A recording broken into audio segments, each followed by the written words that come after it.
Haleluya, puji Tuhan. Mari buka firman Tuhan, kita lanjut hari ini Matius 21. Ya, Matius 21. Ayat-ayat penting dalam Matius 21, ya, ayat 1, Yesus masuk ke Yerusalem mengendarai seekor keledai. Ya. Ayat 12, Yesus masuk bait Allah dan mengusir para pedagang di halaman bait Allah. Ya. Ayat 18, Yesus mencari buah dari pohon ara dan mengutuki pohon ara kerana tidak berbuah. Ayat 23, Yesus ditanya oleh para imam, kepala dan tua-tua tentang kuasa Yesus untuk bisa melayani di bait Allah. Siapa yang memberi kuasa kepada Yesus untuk melayani di bait Allah?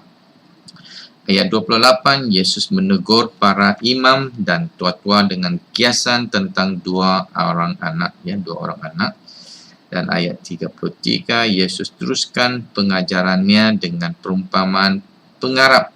Ya, tentang pengarap kebun anggur yang jahat, yang tidak mau kembalikan apa yang patut kepada tuan ladang dan yang membunuh suruhan yang diutus kepada mereka. Okey. Judul perikop ayat 1 sampai 11 dengan baik-baik. Ayat 1 sampai 11, Yesus dielu-elukan di Yerusalem, disambut di Yerusalem. Ayat 12 sampai 17, Yesus menyucikan bait Allah, 12 sampai 17. Ayat 18 sampai 22, Yesus mengutuki pohon ara. Ayat 23 sampai 27, pertanyaan mengenai kuasa Yesus. Ayat 28 sampai 32, perumpamaan tentang dua orang anak. Dan ayat 33 sampai 46, perumpamaan tentang pengarap-pengarap kebun anggur. Saudara, setiap pasal mempunyai banyak kebenaran yang kita mendapat daripada firman Tuhan. Dan setiap kebenaran bukan hanya untuk kita memahami, tetapi untuk kita praktikkan, untuk kita taati. Amen. Ya, orang yang mentaati firman Tuhan, itulah orang yang diberkati Tuhan. Haleluya. Jadi dari pasal 21, satu kebenaran yang terdapat dalam pasal ini dan aplikasinya, tindakan yang Tuhan mau adalah satu kebenaran itu adalah dari Matius 21 ayat 18 sampai 22. 18 sampai 22. Di sini Matius mencatat bahawa Yesus dalam perjalanannya kembali ke kota Yerusalem merasa lapar. Dan Yesus mencari buah dari pohon ara yang dia melihat dalam perjalanan. Dia lihat pohon ara, dia cari buah. Tetapi apabila Yesus tidak mendapat apa-apa selain daun-daun saja, Yesus mengutuki pohon ara itu. Mengapa?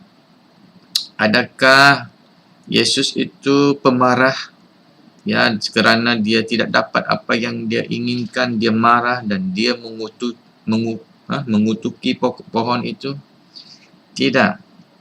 Tuhan Yesus sedang mengajar murid-muridnya bahawa Tuhan mengharap setiap hamba-Nya, termasuk pohon ini, untuk berbuah dan untuk memberkati orang lain. Dan kalau pohon atau orang-orang, anak-anak Tuhan dan hamba-hamba Tuhan, murid-murid Tuhan tidak berbuah, maka mereka akan dikutuk oleh Tuhan. Itu yang Tuhan Yesus mau mengajar kepada mereka.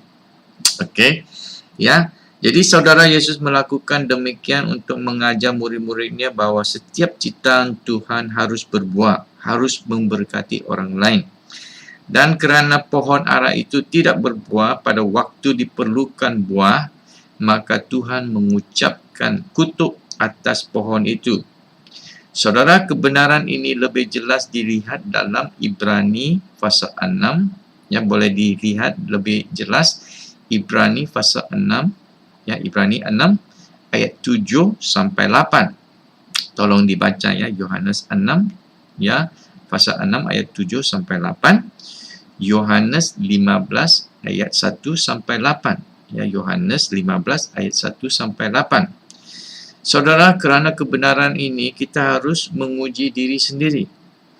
Adakah kita mula berbuah untuk kemuliaan Tuhan? Adakah kita memiliki buah apa? Buah karakter, buah pertobatan, buah dari pelayanan kita. Adakah kita mula berbuah untuk kemuliaan Tuhan? Saudara, kita harus ingat ya, Tuhan mau kita untuk berbuah ya, buat kemuliaan Allah Bapa. Haleluya. God bless us.